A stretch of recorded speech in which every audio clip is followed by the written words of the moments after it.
right, my name is Alfred Nordman.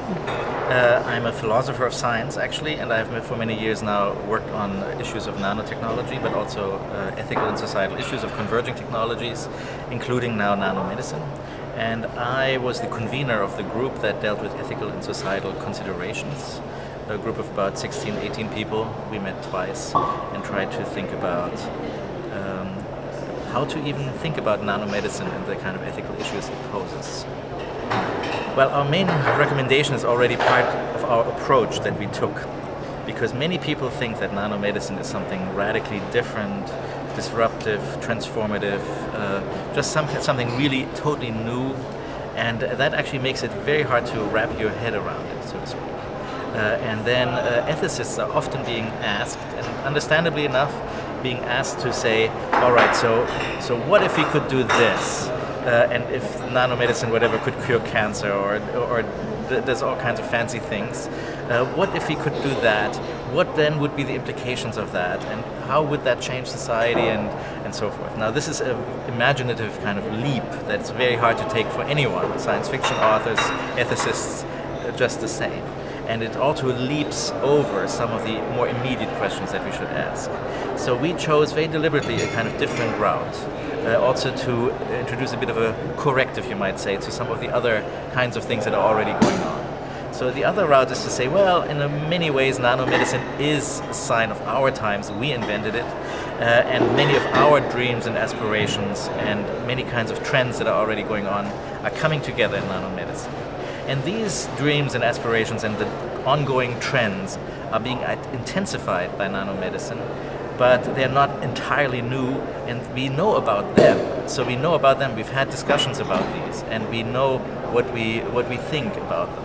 And we know also what some of the societal responses are. So maybe we should just put nanomedicine in the context of these ongoing trends, and then ask, what is the meaning of that? And is that what we want or not?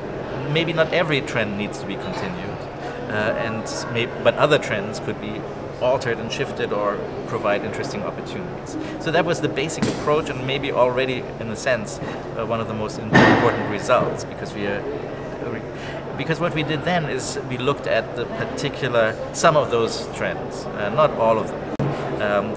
And we looked at what are some of the ethical issues that arise from there. And I can just maybe give one or two examples rather than try to give you the whole story.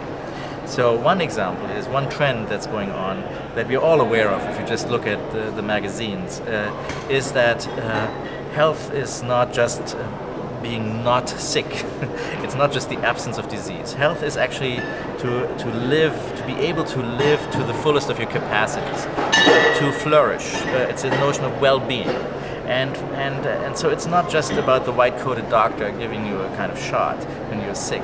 It's actually also about a lot of things that are now happening in the so-called wellness market. So you take all kinds of vitamins and supplements and so forth. And there is a kind of shading between this kind of therapeutic context and the wellness market.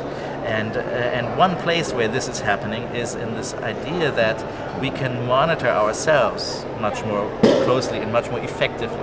So many of the diagnostic tools that are being developed, for instance, in the nanomedical context, will have very strong commercial applications. They can be maybe integrated into shirts that measure not just your blood pressure, but maybe all kinds of information about you. Maybe you have a little wristwatch kind of thing, and it tells you 20, 40, whatever values of your blood at any time you like, and then you go to the internet and you check, and we can see already that this will transform notions of what is the role of the doctor in this whole process.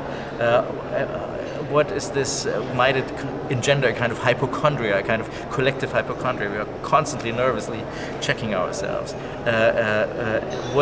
How does this change our notions of health and disease and so forth? So that's a big area, I think, where there is a lot of questioning to be done.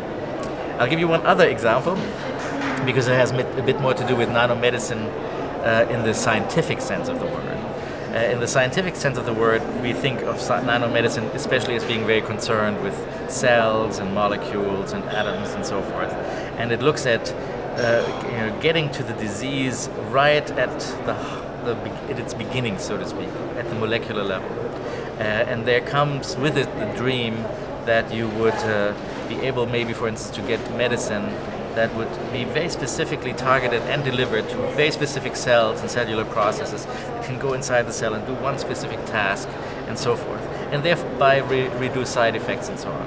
This is a wonderful dream, obviously. It's not a new dream, though. I think it's, again, we have to consider this as part of a longer trend, and it's a dream that has also failed in the past. And the kinds of precision control that is envisioned here is just kind of mind-boggling, I would say. And we might ask the question, or at least we should observe very carefully, what kind of progress is being made here? Is this necessarily the best investment? Or are we maybe too bold in thinking that we can achieve this kind of precision control? Especially since there may be alternatives around. And one alternative is to say, well, maybe nanomedicine is actually a door to a much more integrative view. So we might actually think of nanomedical science as taking a systems approach that looks at the cell as a kind of system, but also even the interactions between molecules and cells, but also other things all the way up to the disease process, because as with nanotechnology, it's not about the small things, it's about how the small things percolate up to make big things, and how the various scales are integrated in some ways. So maybe nanomedicine actually offers an opportunity to design the research process in a way where physicians, clinicians, people who work at the macro level and the people who work at the nano level, at the molecular, are working in a more integrative way, and in fact in a way that might even incorporate societal and ethical forces and considerations in a much more powerful way than in the past.